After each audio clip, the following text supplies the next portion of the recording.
ಸೋಂದಾ ಅರಸರು ಕೋಟೆ ನಿರ್ಮಿಸಿದ ಛತ್ರಪತಿ ಶಿವಾಜಿ ಭೇಟಿ ನೀಡಿದ ಐತಿಹಾಸಿಕ ತಾಣ ಕಾರವಾರ ತಾಲೂಕಿನ ಸದಾಶಿವಗಡ ಗುಡ್ಡದ ಮೇಲೆ ಬೇಕಾಬಿಟ್ಟಿಯಾಗಿ ಕಾಮಗಾರಿ ನಡೆಸುತ್ತಿರುವುದು ಖಂಡನೀಯವಾಗಿದ್ದು, ಸಂಬಂಧಪಟ್ಟ ಅಧಿಕಾರಿಗಳ ಮೇಲೆ ಕೂಡಲೇ ಕ್ರಮ ಕೈಗೊಳ್ಳಬೇಕು ಎಂದು ಬಿಜೆಪಿ ರಾಜ್ಯ ಉಪಾಧ್ಯಕ್ಷೆ, ಕಾರವಾರ ಅಂಕೋಲ ವಿಧಾನಸಭಾ ಕ್ಷೇತ್ರದ ಮಾಜಿ ಶಾಸಕಿ ರೂಪಾಲಿ ನಾಯ್ಕ್ ಆಗ್ರಹಿಸಿದ್ದಾರೆ. ಪುರಾತತ್ವ ಇಲಾಖೆ ಇಲ್ಲಿಯ ಐತಿಹಾಸಿಕ ಕುರುಹುಗಳನ್ನು ಕಾಪಾಡಿಕೊಳ್ಳಬೇಕೆಂದು ಸೂಚನೆ ನೀಡಿದೆ.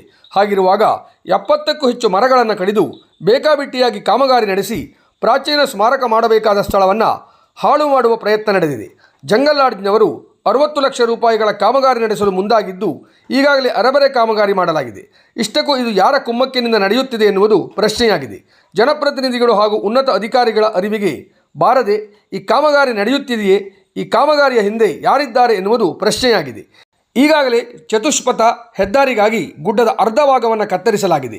ಜಂಗಲ್ ಲಾಡ್ಜ್ನವರು ಈ ಹಿಂದೆಯೇ ಇಲ್ಲಿ ಕಟ್ಟಡಗಳನ್ನು ನಿರ್ಮಿಸಿ ಪುರಾತನ ಕೋಟೆಯ ಅವಶೇಷಗಳಿಗೆ ಹಾನಿ ಮಾಡಿದ್ದಾರೆ.